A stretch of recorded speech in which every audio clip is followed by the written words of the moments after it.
from Pickering. I'm in Ottawa tonight myself. Oh, Where are you, Paul? I am in New Brunswick, East Coast, right on the water almost. Nice to be on the ocean. I love it. Almost. Yeah. I can't imagine not being there. Yeah. Oh, somebody from Aurelia. I grew up in Barrie, so I'm not too far away from you. Oh.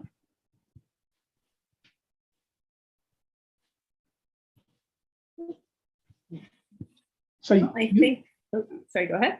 No, I was going to say you folks in Ontario must be getting warmer weather now, I would think.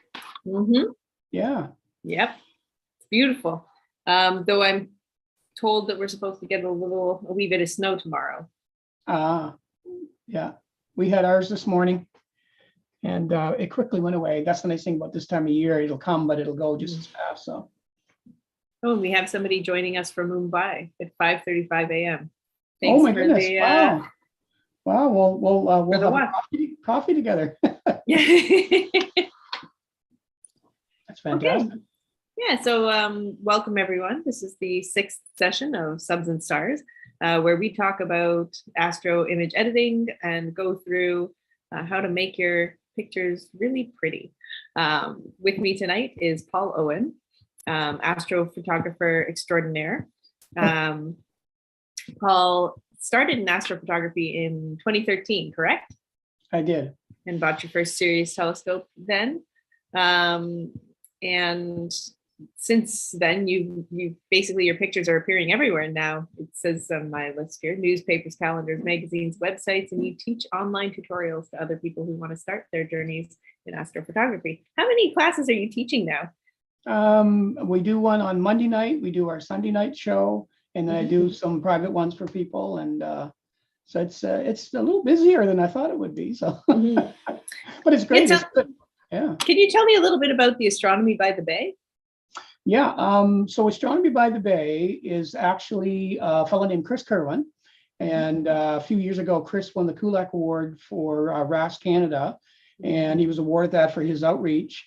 Basically, we started doing these workshops in St. John, and then he decided he wanted to do some outreach right on the water, right on the Bay of Fundy. And so he started going down there with his telescope, and people started coming, and he started doing live streams from there. And then we were at a star party at one point in time, and we said, wouldn't it be neat to be able to offer live streams on with a larger audience? And so we started to do some live stacking, and then we said, well, why don't we just have a show? We'll call it the Sunday Night Astronomy Show. And that's basically where Astronomy by the Bay kind of morphed to. Astronomy by the Bay is Chris Kerwin. The Sunday Night Astronomy Show is myself, Chris, and Mike Powell. And so the three of us host this thing. We've been doing it for over 2 years now. Yeah. And it's just so much fun because we're really we're quite laid back, and we'll talk about anything astronomy. So yeah. And it's quite popular now, eh? It's we're starting to get a fair bit of followers now. Yeah. Yeah. I remember when I first started at SkyNews, and so for those of you who don't know, I'm Allendria. I'm the editor-in-chief of SkyNews magazine, Canada's astronomy and space magazine. And so when I started, just about 2 years ago, Kareem Jaffer out of Montreal messaged me and said, you should check out this Sunday Night Astronomy Show. You might know this guy, Paul. And so that was one of my first introductions into East Coast astronomy. Yeah. So, yeah. And so, sorry, go ahead. No, you go ahead there. I was just getting myself propped up in my chair. It rolls back a little bit. Oh, okay. Well, tonight is a little bit different, a different kind of format. So usually we go through the image data that we have collected with the RASC Robotic Telescope. The RASC Robotic Telescope for the past couple of months has experienced something that I think we're all familiar with, and that would be clouds. They have done their best. However, when the clouds get in the way, there's no telescope that can really break through. And so we have data, we've just posted it. So it took a couple of weeks for it to get prepared. And so we have Messier 104, which is behind me here. The beautiful galaxy. And so that data is prepared, but we weren't really ready to kind of go through the motions of how to make it really sing. And on top of that, we're going to be leaving that data up for the rest of this month as well as for April. So everybody will have a little bit of extra time to figure it out for the contest. And so for those of you who don't know, we do have an astro image editing contest available. And I'm just going to pop up the link here. It's going to take me a second to grab it. But so the data that we provide is free for anybody to download. So whether or not you're in Canada, you can absolutely download it, play with it, send it to me. I'll take a look. You know, so if you are a resident of Canada, you can send it into our contest. And basically, we've got a team of people who include folks from the robotic telescope team as well as Paul, and they look through all of the images, pick the best, and then you get like a SkyNews astrophotography pack, which includes a free year of robotic telescope data. The robotic telescope team does collect data throughout the year and then make it available for people for a fee. And that usually includes, I can't remember how many objects, but somewhere between 12 and 20, something like that. Yeah. And the data is top notch, really high quality. And so here is where this month's the March-April data is available for Messier 106. And kind of dovetailing with that, Paul was going to spend a couple of minutes tonight talking about the robotic telescope. One of the things that we did publicize and say to people is that you can ask questions of us. This is kind of like an open-ended, ask and answer question session. I didn't get too many questions beforehand, but feel free to throw them into the Q&A just below, somewhere on my screen. It's right there. And we'll go through the questions as they pop up. And I will also, I might kind of, after you've spoken, after we've gone through some questions, I can also talk about the special astrophotography issue of Sky News that we did back in September. For those of you who are interested in kind of learning more about collecting and also seeing what Canadian astrophotographers are producing. So with that, Paul, I guess if you wanted to talk about the telescope, you have things to say. Yeah, I'm interested. And also, I'll probably be drawing on you. I may have some of my data that's on, because I did this presentation a while back. So if I miss something, please inject something if I'm missing something, because absolutely, we could talk about this for days, and but I've condensed it a fair bit, so people can get a good feel for what the robotic telescope, the RASC Robotic Telescope is, and the benefits of this telescope, because there are so many. It's unbelievable. I had no idea till I actually started researching this as to how amazing this is to have for the RASC members in Canada and the people that are using it, because it's just an amazing telescope. So so I'm going to maybe start with a little presentation, if that's okay. Absolutely. I do have to warn you that if I'm talking, sometimes I don't understand, like I don't pronounce things that correctly. Like it took me forever to pronounce the name of the telescope, like Richie Kretchen. Am I even saying it right now? Like I don't know. I'm sorry, my pronunciation is sometimes a little off. Okay, there we go. What do you see? Do you see a picture of the bay? We see a picture of the bay. Oh, perfect. Okay, so this bay that you see is actually the St. John Harbor. That's the harbor bridge that goes across. And if you go to the west side beyond those lights, that's where Chris sits with his telescope night after night when the nights are clear. And so, like I say, astronomy by the bay is by the bay. So let me just see if I can make my screen actually work here. It's probably just take me a second to get things oriented. There we go. Can you see the RASC? See, I can't speak either. The RASC Robotic Telescope, is that present now? Nope, I'm still seeing the bay. Oh, you're still seeing the bay? Yep. Okay. Maybe unshare and then reshare. Oh, let's try this. Oh, there you go. Yep, that's There we the go. telescope. Yeah. It's funny, but this slideshow, you have to kind of push one slide ahead and then it kicks in. Yeah. Anyway, but we're here. That's the main thing. Okay, so let's talk a little bit about what I know about the RASC Robotic Telescope, or some of the things that I've learned, and about this amazing telescope.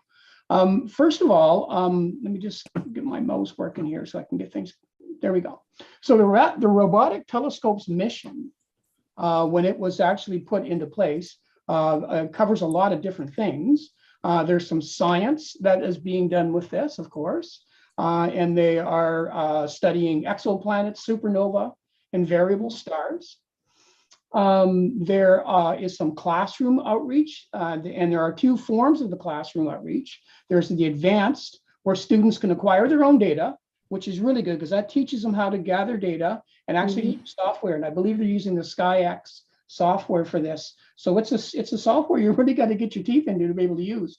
But there is somebody at the helm to help them through this. But the advanced outreach would be where they would gather the data that they're going to process. Then there's the basic outreach, which is the classrooms are using pre-existing data, and then they're going to go ahead and process images of exoplanets with that. On top of that, of course, there's the whole photography side, and there's two cameras that are in play with this system. There's the camera that's the CCD Model 1 that uses all the filters and gives us the beautiful data that we've been using. And there's also a DSLR for those who want to capture wide field images. And I think a lot of the students are using that one, and I'm sure it's used for other things as well. But it's just like a camera you would have in your backyard. Because I think it's a Canon 6D, if my memory's any good at all. Yep, And, I do believe we've got, yeah. And it's a Canon 6D. The 6D, okay. Yeah. And so it's a great camera, works beautiful down there. This also, the data that we've been having had the privilege to use has had pretty much, for the most part, equal time exposures on it. So almost all of our targets have had up to about 8 hours of data collected. When you're dealing with the skies like you're dealing with down there and the equipment that they have, 8 hours on that stuff is a lot of extremely good data. However, what was it, Allendria, we did with M42 was 35 hours? 35, yeah, I think it was 35. Thereabouts. It was in that range. And then with the Bubble Nebula, because we shot in narrowband, we also pulled in almost 40. It was around 35 to 40 hours for that one, too. Because we were shooting in, I think that was hydrogen alpha, sulfur, oxygen, as well as LRGB for the stars. It was a big project. It was. Yeah. So you can imagine, I mean, that kind of data, that's like a week's work on one target. It's unbelievable. So anyway, so that's a part of what's there. And you can get various levels of this data from easy to advanced. And that's kind of what we've been doing with the subs and stars all along, which happens to be in my next slide. I'll just, the reason half a second before you run too far.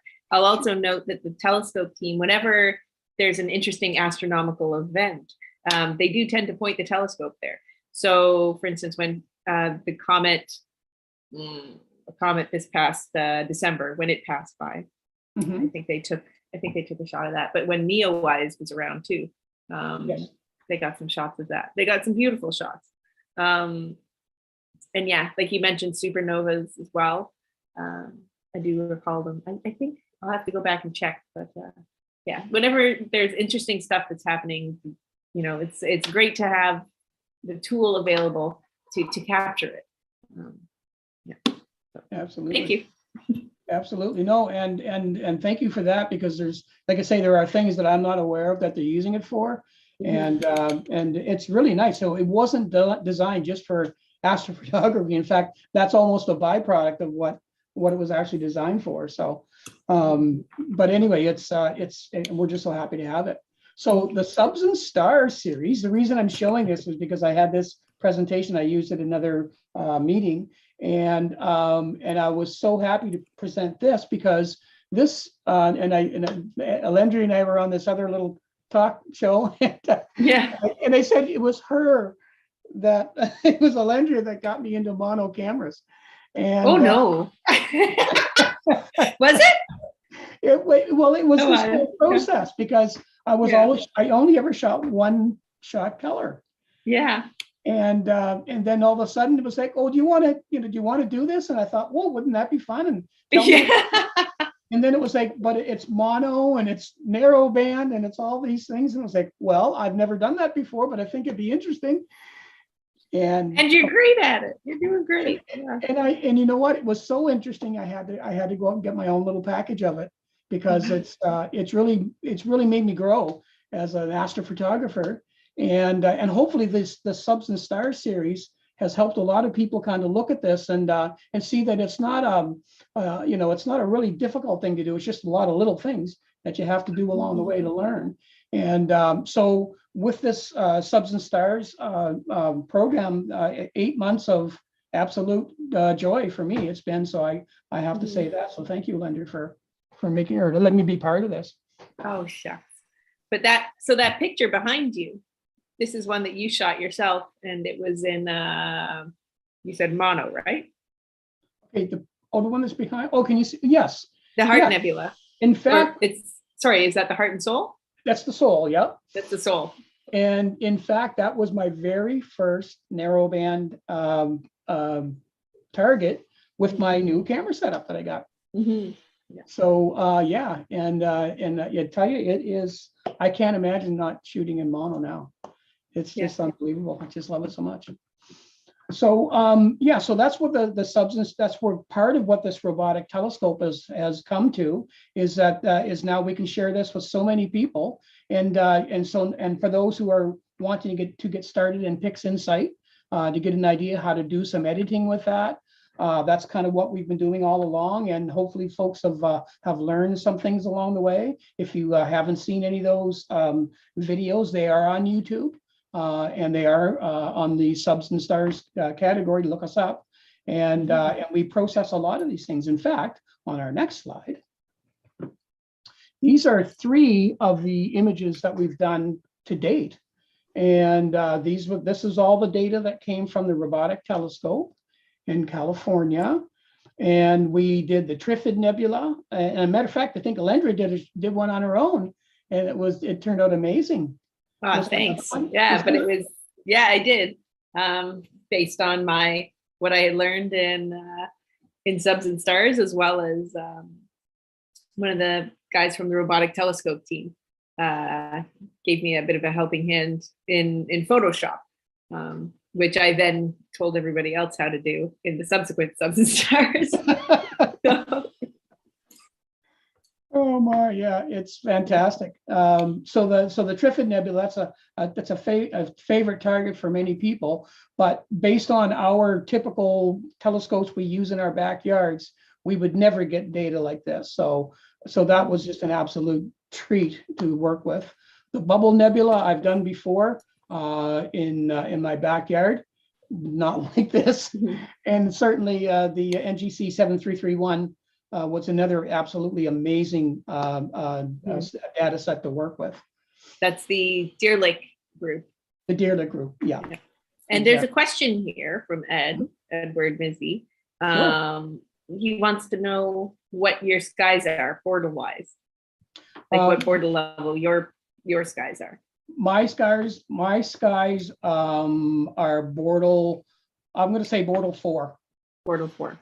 Yeah, which is actually still pretty good. I don't have a lot of light pollution, but I am in a suburb, but I'm far outside the city, and there's not a lot of light. And I begged and pleaded with a power company here to tilt their lights away from my house, and they finally did. So now I can do that. Oh, it took me a few years, but yeah, wow. So that's where I'm at, and that's what I shoot through. So, and that's the other advantage of narrowband is that regardless of the light pollution, a lot of what we shoot, it has no effect on it at all. Some of it does, certain bands do, but a lot of the bands don't. So even when you're shooting in a bright moon, you can shoot your hydrogen alpha till the cows come home, and it won't affect it at all. So it's really nice that way. So where is the telescope located? So it is in Sierra Nevada, in the Sierra Nevada mountains. And I was a little confused as to how close this was. They say it's in California, but it gets pretty darn close to the Nevada border. And so it's a really, really, really great site there. It has more than 50 telescopes. Like the particular site we're going to show you, it hosts more than 50 telescopes on it, besides ours. And it's used by astronomers from universities and science institutes, space industry professionals, and of course, astrophotographers. Now I'm talking about the site. And that site is the Sierra Remote Observatory site. And as you can see, there is a lot of buildings there. And in those buildings, there are a lot of telescopes. Now I'm going to use my mouse and hopefully you can see it. Can you see my mouse on the screen? No, can't. No? Oh, darn. Okay, well, if you could.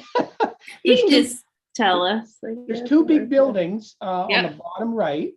And I think our telescope is the one on the right-hand side, closest to the wall where the roof rolls out, pointing to the right.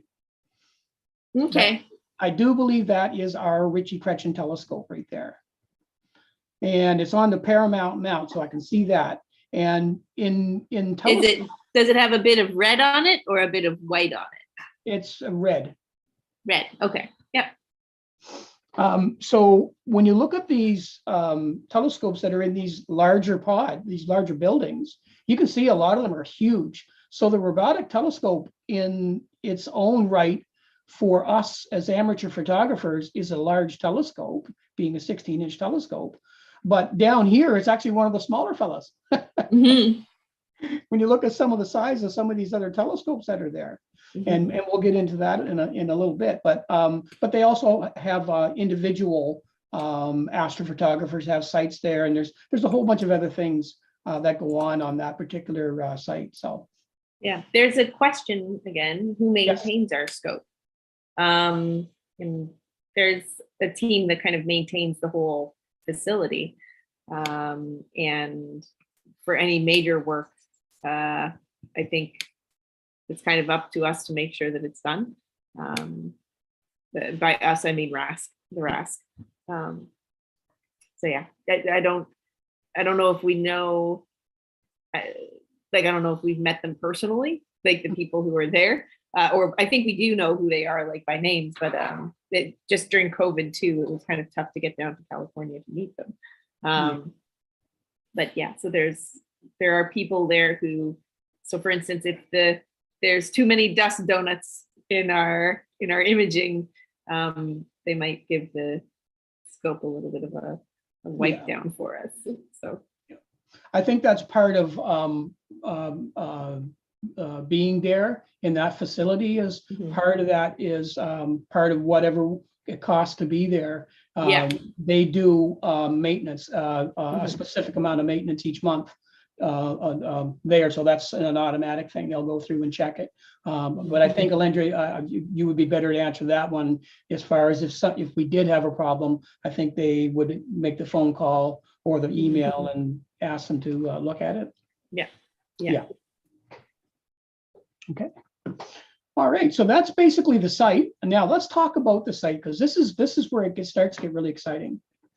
So the site conditions are absolutely unbelievable. So first of all, let's talk about seeing conditions. Now, seeing conditions are basically the amount of turbulence and whatever happens to be in the sky between what's out in space and when that light actually lands on our sensor. And so in my case, where I live on the East Coast, I'm actually on a jet stream. So I get a lot of turbulence in the sky. So we have very rare nights of good seeing. Our average seeing would be, somewhere around 3 to 4 arc seconds of seeing. Arc seconds is just a small, minute measurement of space. And the smaller that number, the steadier the skies. Now, to give you an idea of the difference between what we see here on the east coast of Canada and what they see down there in California at 1 to 1.2 arc seconds of seeing, that's the difference between seeing just a couple of cloud bands on Jupiter with an average type telescope, to seeing festoons, to seeing turbulence on there, to seeing all kinds of other finite detail that you just can't see unless you've got the right sky conditions to actually be able to see it. And this is one of the reasons why down there they have these large and very high magnified telescopes, is because they have the skies that will provide the initial resolution for these telescopes to be able to produce. And so at 1.1 to 1.2 arc seconds, it doesn't get much better than that, because one star arc second, if you measured one star, it's typically about an arc second. So that's really tight. That'll make those stars small and tight. As your seeing gets worse, your stars start to spread out. Then you get these point spread functions that makes your stars kind of blurry and that kind of thing. And then you have to do some of the things that we have shown on the show. And one of them was the deconvolution process, which is designed to try to retrieve some of that resolution that we lose through atmosphere and optics. And but with skies like what they have in California, I got to tell you, it's amazing. The location is north 37, west 119 degrees. That's where they're located. Now, the elevation is 4,600 feet. That's almost a mile. That's getting close to a mile up in the sky. You're getting away from all kinds of ground heat and all those other things that we as amateurs have to deal with. And that's another reason why when they choose these sites, typically they're on mountains or they're someplace very high in the sky, because they're trying to break through a lot of the stuff that we have to deal through ourselves, right? So, you know, this is amazing to me. Clear nights. Now, Allendria, I know we just talked about clouds, but clear nights typically in a year at the Sierra site is approximately 290 clear nights a year. 290 clear nights a year. Now, I don't know about you, but where I'm from, we get about 290 cloudy nights a year. So, if not more sometimes. If not more. Yeah. Oh my gosh. So, so the whole point behind this telescope being where it is these conditions need to be what they are in order for anybody who has any kind of investment into whether it be scientific or photography, and to use the scopes of the nature that these ones are being used. You have to have these conditions, or you're not going to get anywhere near the results we get out of the robotic telescope. Our dark sky magnitude down there measures at 22. That's about as dark as it gets. It doesn't get any darker than that. 22 is the highest scale. When we go to star parties, we take a sky measuring device and we measure the V band. And the darkest skies we have here is in Mount Carlton, and I think we had 21.35 or 21.4, somewhere around there. That's the darkest sky in our province, and of course it's an elevated site. And so this is 22, so it's even better. So it's like that 290 times a year with that kind of height and with those kind of skies with that the seeing conditions. It's just unbelievable. Now, the equipment that's being used, a lot of people wonder, well, okay, so all of these great data sets, how are we collecting it? So what we are using down there, first of all, let's talk about the telescope. The telescope is a Ritchie-Chrétien design, and it's the same design that the Hubble telescope uses. So, it would be a compound, a reflector is what it is. It's a compound type of telescope where the light goes in the front of it, it hits a mirror in the back, bounces up to a secondary, and sends it back down to the end of the telescope. And the nice thing about that is there's actually, if you notice on our data, you'll always get those nice little star spikes. And the reason that you get those is because on this telescope, just like the Hubble. It's got what they call spider veins, which hold that secondary mirror in, and that cross that you see on the front of on the telescope produces these wonderful star spikes. So, so I think I like the spikes when it comes from a natural source, because they are very appropriate for how the information is being captured. It's a 16-inch mirror, so the aperture is huge. Small compared to what's down there, huge compared to what anybody uses up here. And the focal length on this is 3,550 millimeters.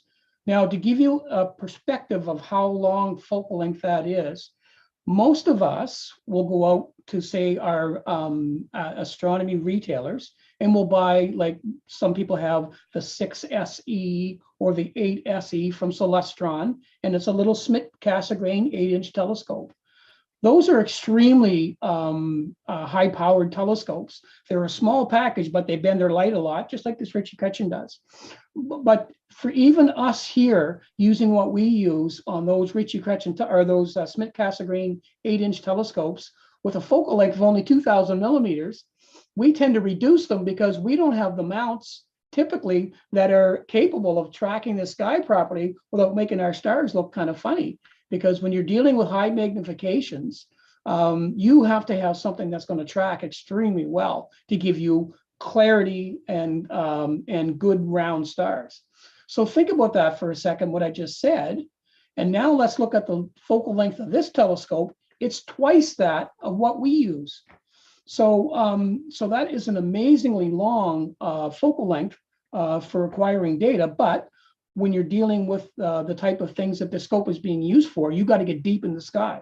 So you have to have the aperture to collect the light, and then you have to have the magnification to be able to resolve it so you can see these things. And then you have to have those sky conditions to make the resolution clear. And so that's one of the reasons that, of course, they went with this telescope. And it's been a dream from my perspective.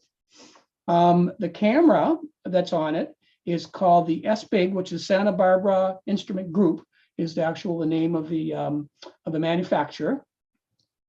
And this is the STX 16803, and it's a very, very popular. I think Kodak make the chip for them, and it is a 37 by 37 millimeter square sensor. To give you an idea how big that is, most people have a DSLR they use to take pictures. That particular DSLR, for most people, if they're not using full frame, they're using APS-C, which is probably the more common size of a sensor. That is only 25 millimeters by 14 millimeters. So and this thing is 37 square. So like it's a much larger sensor than what our typical cameras are. And it has to be because of the amount of space that you wouldn't get shooting in that magnification. and we shot, what was it, the lagoon, and we could only get the heart of the lagoon, not the whole thing, because there was so much magnification going on. So, but in order to get the resolution, you've got to get in tight like that. So, so this particular camera is a mono camera, and it uses 7 filters, and of course the standard red, green, and blue, and the luminance, and then of course the 3 narrow bands: hydrogen alpha, sulfur 3, or sulfur 2, and oxygen 3. The mount that is being used is a Paramount ME, a GEM, which is short for German equatorial mount.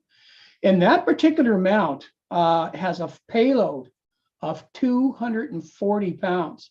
Now, let me just give you a little idea of what that means. When I was talking earlier about us using our 8-inch Schmidt-Cassegrain telescopes on our typical mounts that we use for the most of us has a payload capacity between 40 and 60 pounds. And that's why it's hard for us to tame everything, because those mounts are only saying that you can track the sky semi-accurately up to this amount of weight. So when you look at a capacity of 240 pounds, it takes that Ritchie-Ketchen and throws it around like it's nothing. The beauty of that is if there's no strain on that mount. That mount is designed so well and is so accurate that just tracks the stars just absolutely wonderfully. So it is actually a professional grade mount made by Paramount. So those are the 3 main components that are in the observatory. And the filter wheel and filters that it uses, again, are by SBIG. The filters are actually, they're under SBIG's specifications. I don't know that SBIG manufacture them, but they have them manufactured specific for this particular filter wheel. You'll notice that the shape of these filters are square, not round. And again, because they want those square filters to cover that square sensor. So these filters are 50 millimeters, so they're actually larger than the sensor, but they want to make sure that, you know, we're not running into vignetting in the corners and all the typical things as amateurs that, you know, that we may run into. So, and the filter wheel itself, of course, is electronic, and it runs automatically. And again, both of these are designed specifically for that camera. How are we doing so far? Doing great. I was just thinking that mount could carry 2 of me. If you need, you could rig something up so you could get mounted to the mount and just binoculars in your hands, and then you can track the sky all night long. Yeah. Oh yeah.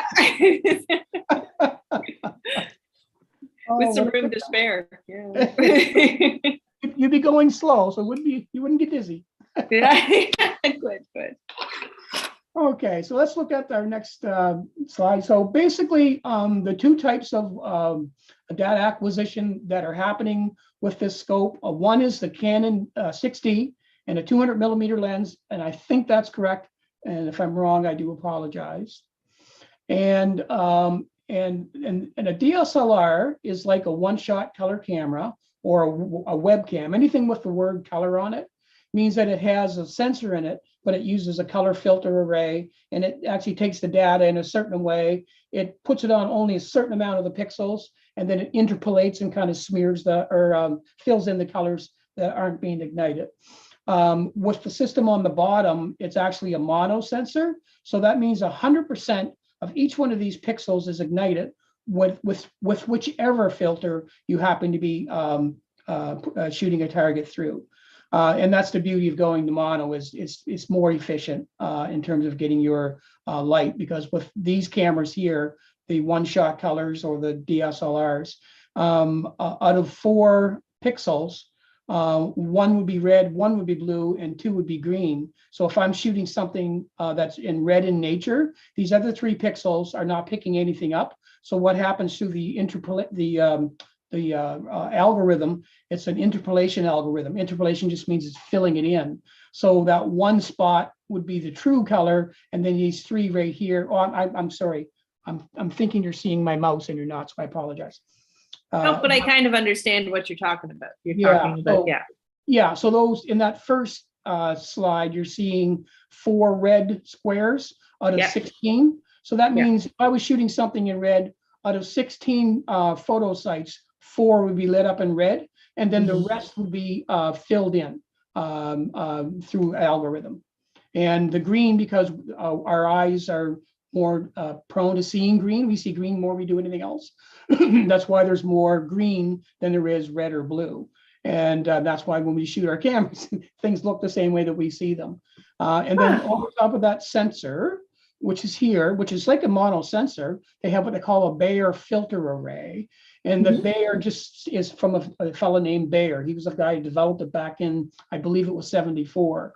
And this was basically what he did. He put this color filter set over a sensor and then developed the de-Bayering process as to how to get color images from a camera.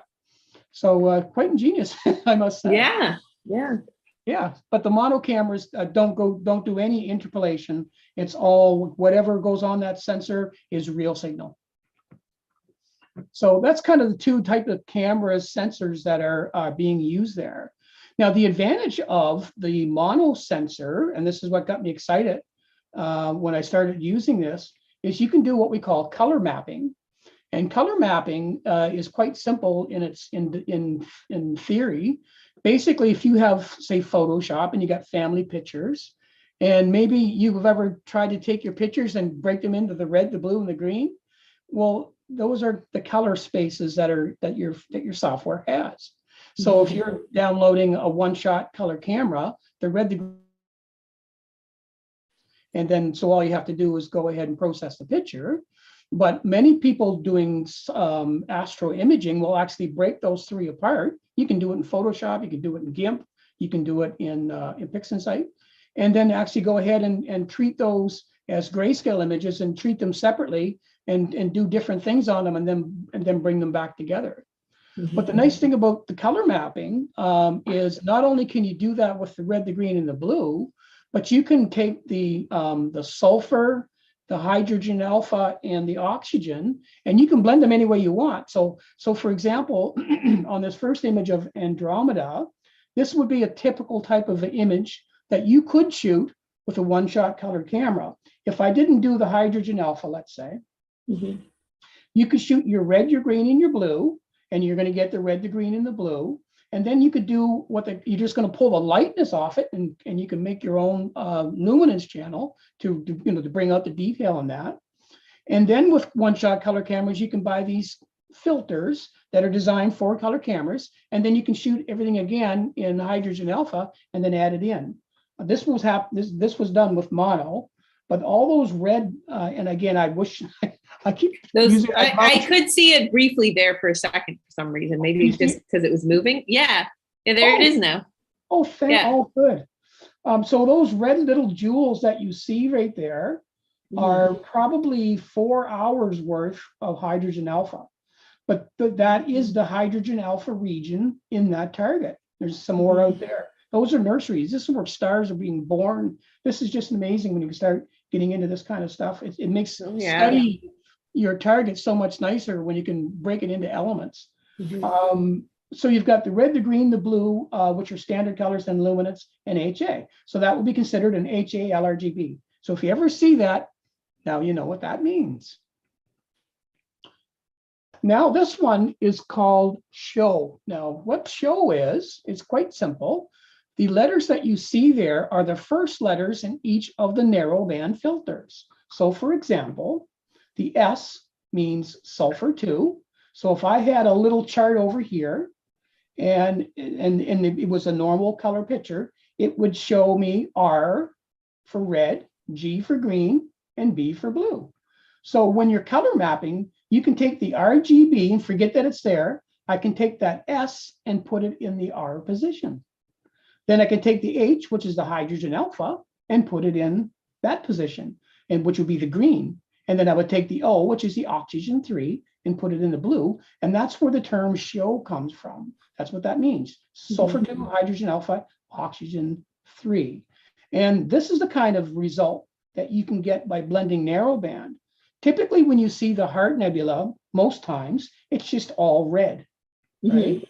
That's typically what we see, and that's how we would shoot it with a one-shot color camera, even using a hydrogen alpha. It's going to be typically red, but it doesn't give you the depth that you're seeing here.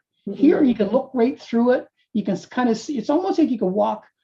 It's like you're looking down a tunnel of the depth. That 3D feel, eh? Yeah, exactly. And the reason for that is because you can break apart all the elements and have those specifically. So when you're imaging them, you can shoot your sulfur 2 first, which is in the higher red spectrum. Then you can shoot your hydrogen alpha, which is in just a little bit lower red spectrum. And then of course the oxygen 3, which is that blue greenish spectrum. And then you can blend them in any way that you want in that RGB system that you would have that typically would be for your red, green, and blue. And of course, sorry. I was just going to ask, I'm just checking it out. Like the Heart Nebula, I can't even remember. Is it like a stellar nursery? Is that what's going on there? Yeah, I think, and again, but I'm not sure. Yeah. Anything that's hydrogen alpha rich typically would be because there's a lot of radiation going on there, and that's how it's actually a mission nebula. So I believe that is where a lot of the nurseries typically are, and anything that's rich in hydrogen alpha typically would be star nurseries. That would make sense. So, thanks, Paul. So, and then we'll go on to this next one, and this is the last picture I'm going to show you. And this one here is just a standard LRGB. Now, I've shot this before with one-shot color camera, and it's turned out beautiful, I must say. But to be able to shoot it in the color and to be able to focus on the color and get it to where you want it without having to worry about detail, and then finally shooting the luminance, which gives you your brightness and your detail, and putting that over top, it just makes those, whoops, there.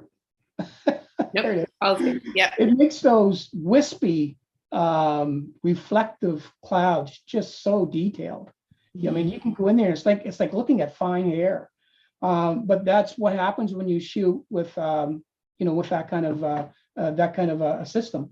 Getting that kind of data from, and this is from my backyard. So can you imagine shooting this with the robotic telescope? Just unbelievable. Yeah. So I'm almost at the end of this. And so I just have great. two more slides. And I want to talk a little bit about acquisition and what it takes to actually capture the data that I just showed you in these last three examples, because these are ones I shot from my backyard. So if you want to do this, if you're just thinking about astroimage editing, and you haven't dived into a telescope yet, I want to kind of give you an idea of what you would be looking at to do so, to get, eventually you get these images. So the first thing you're going to need is a camera, whether it's one-shot color or mono. If it is mono, you're going to need a filter wheel. So that will be the red part is the camera. The black part right here is the filter wheel. Then you're going to need a flattener reducer if you want to get a wider field and have nice round stars out to the edge. That will be that little black piece there. Then you're going to need an electronic focuser, which is that red piece in that box on the side. And that's what actually focuses your telescope for you. You're going to need a telescope, of course, which is a long white tube. You're going to need a guide scope and a camera, and that's this little tiny telescope here and that little camera on the back. And that's what keeps you locked onto a star so that your mount doesn't go crazy and give you all these star trails that you didn't want to get in the first place. You're going to need power and data devices. This blue box you see here is my distribution center. So one side of it, it has all the data cables coming from the cameras and the mounts and all that. The other side would be the power, because these things need to be powered. And it also controls the dew heaters, so that when the nights get misty and so on, you'll need to have that there. And that controls everything into one cable, and that requires some software to run. Then you're going to need a good German equatorial mount. Now, earlier I mentioned that the mounts that we typically use would go between 40 to 60 pounds. This one does about 44 pounds, the one I'm using there. That's the maximum I can get on there. So typically, I've got a small telescope. And not an Allendria's worth of weight. But you're going to get there. And then you're going to need a tripod and a pier. Or a pier. In my case, I have it on a pier, but typically when you buy these, they come with a tripod. And you're going to need software and lots of it. So that's what it takes for equipment. And then on this side, you're going to need to have clear skies. We've already talked about that, what I'm dealing with versus what's down in California. You need everything working, because you are your own technical guy. You are your own mechanic. You are your own electronics guy. You are your own computer guy. You're going to need computers communicating if you want to run from inside your house. You need multiple nights if you're going to be shooting something in 16 hours, because our summers, remember, only offer four at worst, maybe 4 hours of astronomical darkness to get the data. And then you're going to need to set it up and tear it down if you don't have a little observatory to put it in. And you're going to have to know how to do all of this stuff. Mm-hmm. Now, I'm not trying to dissuade anybody by this. I'm trying to impress upon you that if you're the type that likes to do electronic things, and you're a bit of a techie type of person, and you are up for a challenge, this is the most rewarding thing that you will ever do in your life. However, if you're the type that says, well, I don't know if I want to do that, and I don't know if I want to invest in that, but yet I want to see if I like astroimaging, then this is the major benefit that the robotic telescope has. And it's this. It's nights and nights and nights of this, or I would like to order some data, please. Yeah. Yeah. I like that. I like that. That's it. So when you Yeah. think about everything that you have to do as an astrophotographer and the things that you have to learn, and if you're at that beginning stages and you're not sure that you want to do this, and there are some amazing astrophotographers that just primarily use remote telescopes, Mhm. it is so much less expensive to use that robotic telescope data than it is to buy what I showed you there. And you never have to worry about cloudy skies, setting up, things failing, all of that stuff. You're getting that data already captured by equipment that typically us as consumers are not going to buy, and in sky conditions that the most of us that live, especially in Canada, are not going to have. So I don't know if you know what the price of the data sets are, Allendria? If I recall correctly, it is $100 a year. $100 a year. Okay, so I can show my next slide. So there you go. So Yeah. for $100 a year for 30 targets in 2021. And it's 30. Yeah, I said 15 to 20, but it's 30. 30 Twice what I said. Well, times two. Yep. So 30 targets with amazing data from amazing equipment, from amazing skies for $100.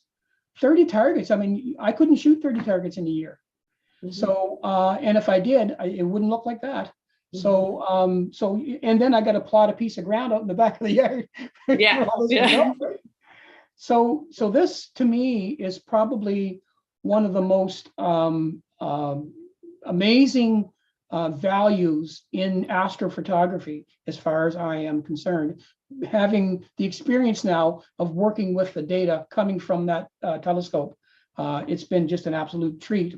And I can't really say enough about it. So much to the point it got me to buy new stuff. So yeah, and it's like it's a first step, right? Like it's you start to play around with that data, that beautiful, great data, and then it's a little bit easier to kind of take the next steps. And as you mentioned before too, there are other robotic telescopes yes. that you can start to pay for time to use. And I'm going to talk a little bit more about that because I'll just spend a couple minutes. We don't have to be here all night. But I've got an article from the September issue, the astrophotography edition, called Astrophotos on a Budget. And so there's some tips in there. I was going to ask these couple of questions here. One from Andrew: can you send the telescope people requests for targets to shoot? You can try. They've already taken a lot of different objects. So chances are, if you're looking for one of the major objects, it's probably been taken already. And that also depends, like there'll be different levels of the types of data. For instance, like I think before RASC bought this telescope, like every single, like it shot the Messier Marathon. And so you would get little black and white frames of every single Messier object. And that's actually why I chose this behind me, because I saw the picture from that Messier Marathon. I was like, no, that's a great object. Let's get some more data on that.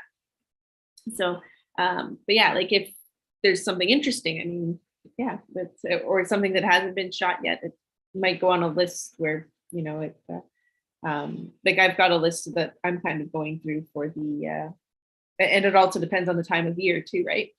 Because it's galaxy season, galaxies. And then in the summer, like at the beginning of this project, the first thing we shot was the lagoon because it was summer and it was up and it was perfect. So yeah, it just depends on the time of year. Ed also, just as a note, said that when I began imaging, my mentors told me that I'd have to be my own MacGyver, like in terms of the equipment, I guess. Yeah. Yeah. You learn stuff pretty quick. Yeah. And there was a question before the session that came in. This was from Andrew as well. And this is related to PixInsight, actually. And so maybe you can talk. I think you might have mentioned this in one of the earlier sessions. Is there a way to save the process shortcuts the right-hand side of the PixInsight workspace so that they open as default each and every time I open up PixInsight. Yes. Yeah. Yeah, you can. Did you want me to show how to do it? If Or you've got a couple minutes. Or did you just want to? The person didn't ask, but maybe we can show it. I can, if it's all ready to go, then it's all ready to go. Or I can spend like 2 minutes talking about that SkyNews issue. And yeah, then continue. Yeah, you continue and yeah. I'll do it after. Yeah. Yeah. So I'll just talk about astrophotos on a budget just so that it kind of sticks to that. Let's see, screen share, and here we go. So here's that issue. It should just be sharing my, you can see Sky News and that beautiful, beautiful shot that was our photo of the year. Wow. Yeah, this issue, just so people know, this is the September-October issue, 2021. And it was a special issue where we got astrophotographers from across Canada to write to us about how to shoot the night sky. And there's a lot of, like, it's packed, chock full of great stuff. And for those of you, astrophotos on a budget, this is the one I was going to look at here. So Blake Nancaro wrote this article, did an awesome job, and told us, sorry, there, might be, sorry if some of it's blocked out, I'm not sure. But yeah, like there are different ways to shoot the sky without having, you know, thousands and thousands of dollars just kind of like, you know, in a spare bank account in your back pocket. And so, yeah, you can, like, observatories in Nova Scotia here. So they're, you know, those remote observatories.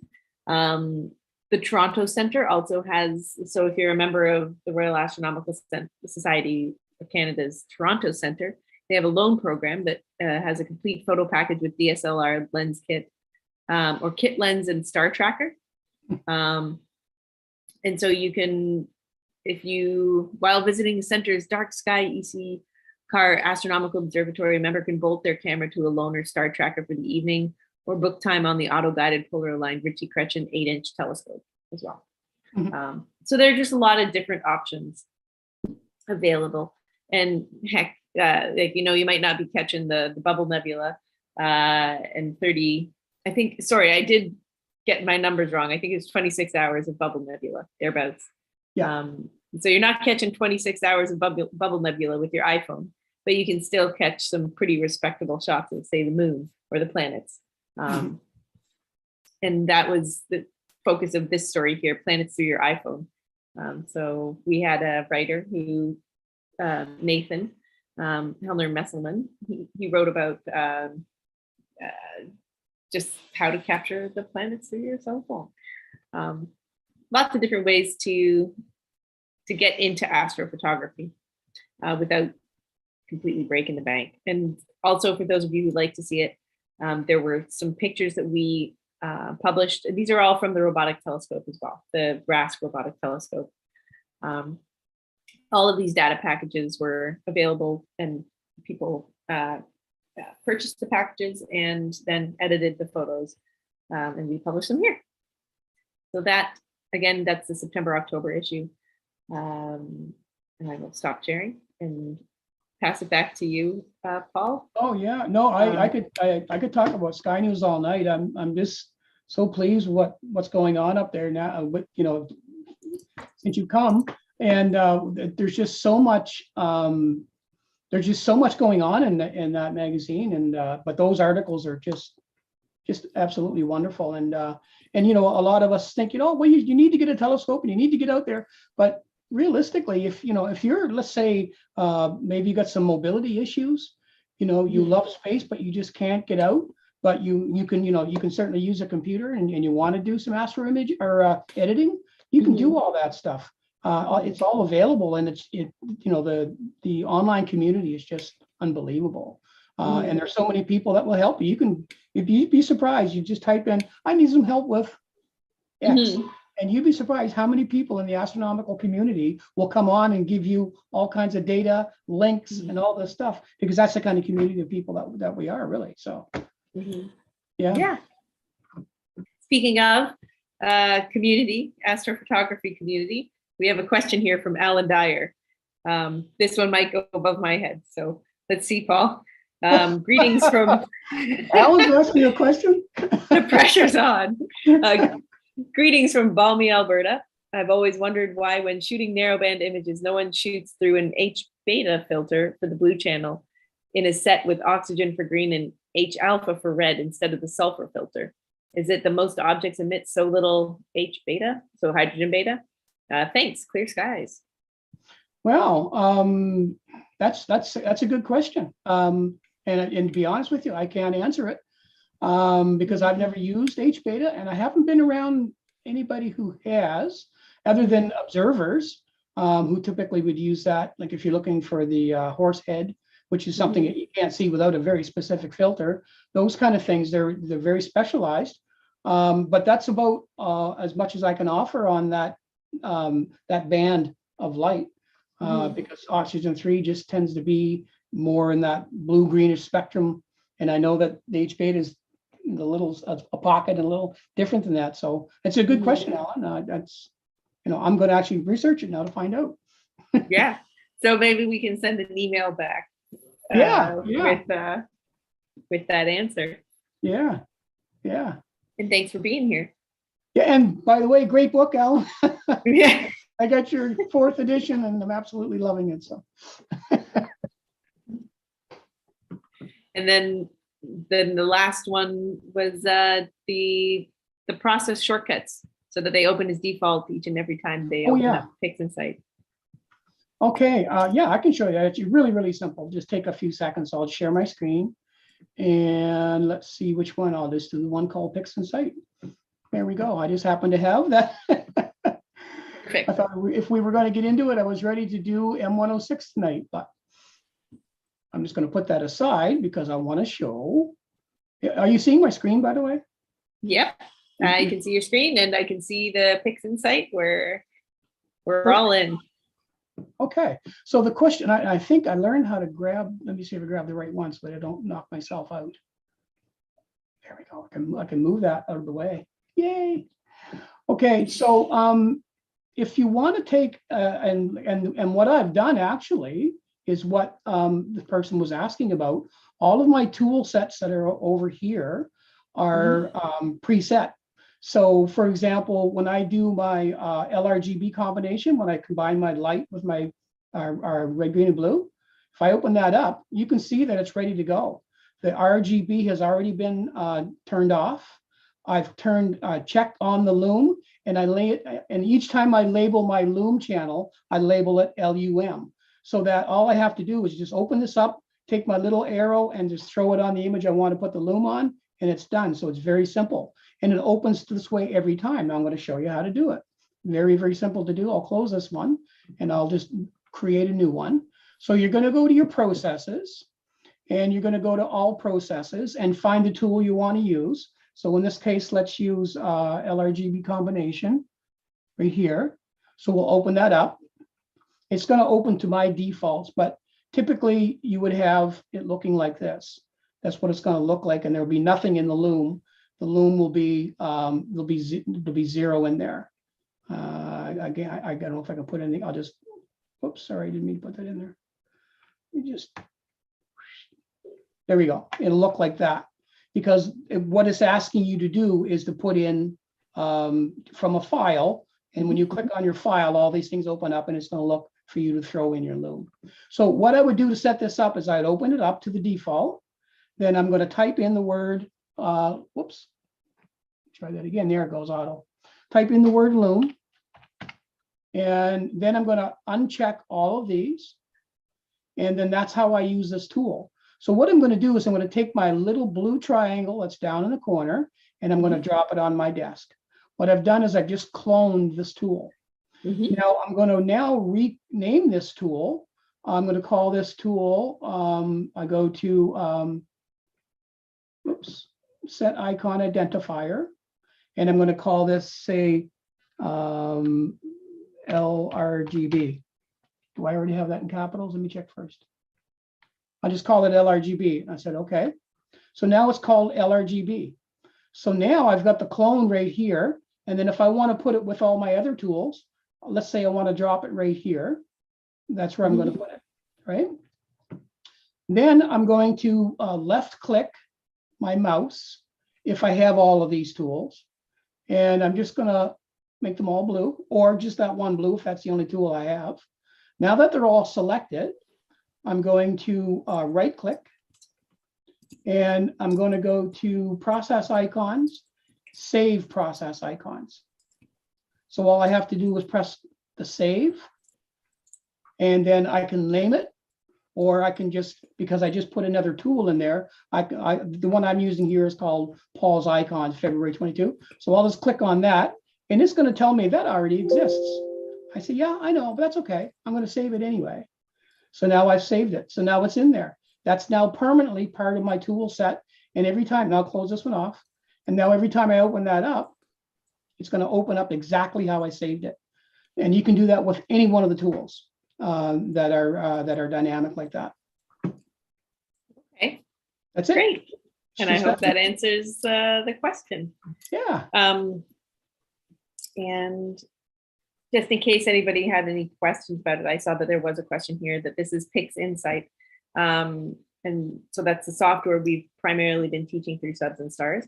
There were a couple of brief sessions as well of Photoshop and GIMP as well. Mm-hmm. Yeah, so that's PixInsight. Yeah. Great. Oh, sorry, go ahead. I'm sorry, Allendria. Oh, no. I had nothing. Go ahead. I was just going to say that a lot of people use combinations of these too. Like you don't have to necessarily do everything in PixInsight, because there are some very powerful tools in Photoshop that actually Allendria and I did on one of these shows a few weeks ago, I think, and how we show how we can do local adjustments on colors and anything really, using layers in Photoshop. Yeah. And if you can't get the colors that you want out of your image, which in fact on this M106 that I did, that I could not, I put it in Photoshop and finished it off, and oh my goodness, what a difference it made. So don't feel that you have to stick with one or the other, because they both have a lot of attributes for sure. Great. Okay. Well, and I just typed somebody's answer here. Are there more Subs and Stars tutorials, or is this it? This isn't it. We still have a couple more left to go, right? Right, Paul? Do. Yeah. Do. I'll be here as long as you want me to. Yeah. Because I like this data. Yeah. So we have a couple more left. We'll be collecting data. We're supposed to be collecting data, I think, until the end of April. And then we'll be teaching up until about then. And we'll have a nice little package of Subs and Stars and data packages that people can use going forward. These videos will be available. So. Yeah, absolutely. And I think that's it for questions so far. Let's see. Yeah, that's it for questions right now. So thanks, Paul. This has been great. Well, thank you. And thanks to everybody who was here tonight.